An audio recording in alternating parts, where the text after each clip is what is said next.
మీరు జేఎం టీవీకి సబ్స్క్రైబ్ చేయండి, లైక్ చేయండి, షేర్ చేయండి.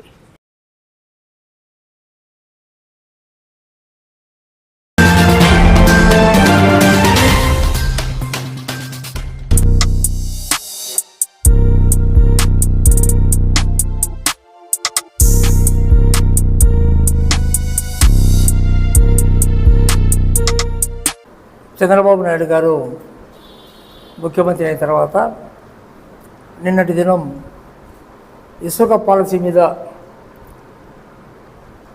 ఒక విధానాన్ని ప్రకటించడము, జీవో నంబర్ 43ను తీసుకొని రావడం జరిగింది.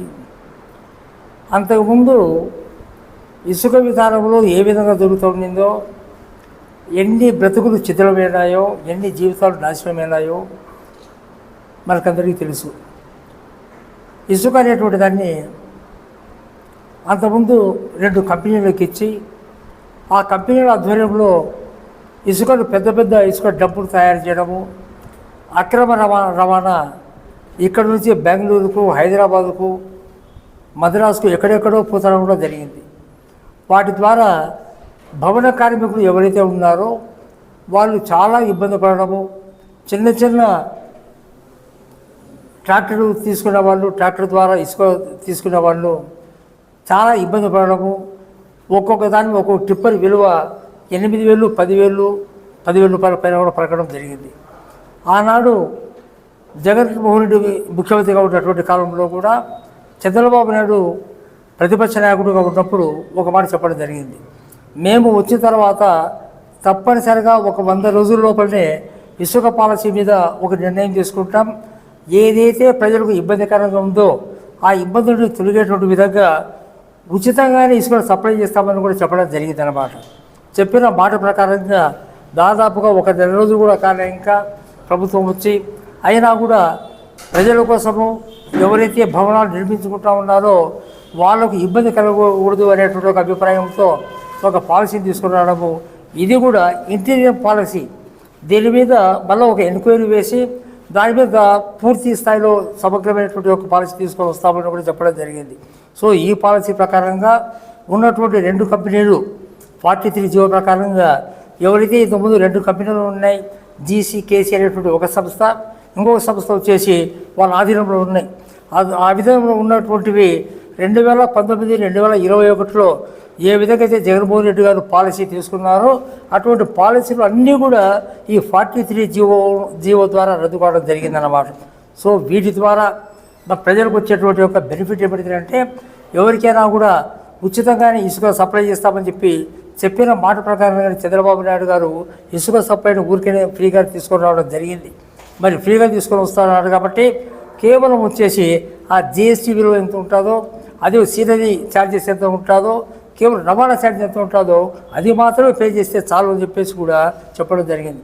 సో అది కూడా ప్రభుత్వమే పైనుంచి కాకుండా ఒక కమిటీ, కలెక్టర్ గారు ఏ జిల్లాకు ఆ జిల్లా ఉన్నటువంటి కమిటీ వేసి జిల్లా కలెక్టర్ గారు దానికి చైర్మన్గా ఉంటూ మిగతా అధికారులందరూ కూడా అందులో మెంబర్గా ఉంటూ వాళ్ళే ఒక పాలసీని తయారు చేయమని చెప్పేసి కూడా చెప్పడం జరిగింది.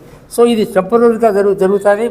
మరికొద్ది కాలంలో వచ్చేసి ఒక కమిటీని వేసి పూర్తి స్థాయిలో ఏ విధంగా చేస్తే బాగుంటుంది, ఏ పాలసీ తీసుకొని వస్తే ప్రజలకు ఉపయోగకరంగా ఉంటుంది, ఏ పాలసీ తీసుకొని వస్తే భవన కార్మికులకు ఉపయోగకరంగా ఉంటుంది అనేటువంటి ఒక అభిప్రాయాన్ని దృష్టిలో పెట్టుకొని వచ్చి తప్పనిసరిగా ఆ విధంగా తీసుకొని వస్తామని చెప్పేసి కూడా నేను అడిగిన చంద్రబాబు నాయుడు గారు చెప్పడం జరిగింది.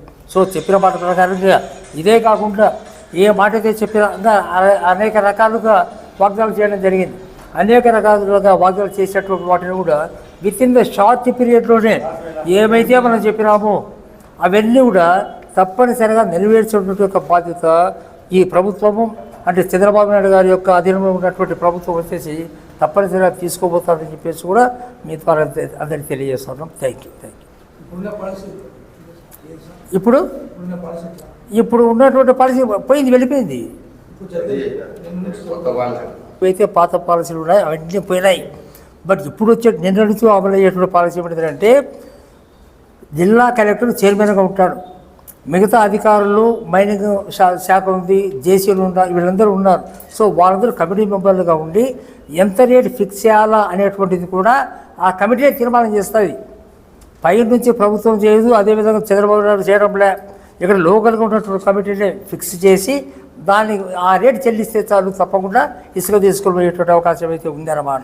ఇంతకుముందు మీరు చెప్పినట్టుగా వచ్చేసి జీసీకేసీ అనేటువంటి సంస్థ ఒకటి ఉండేది, అదేవిధంగా ఇంకో సంస్థ కూడా ఏదో ఉంది, సంస్థ ఉండేది.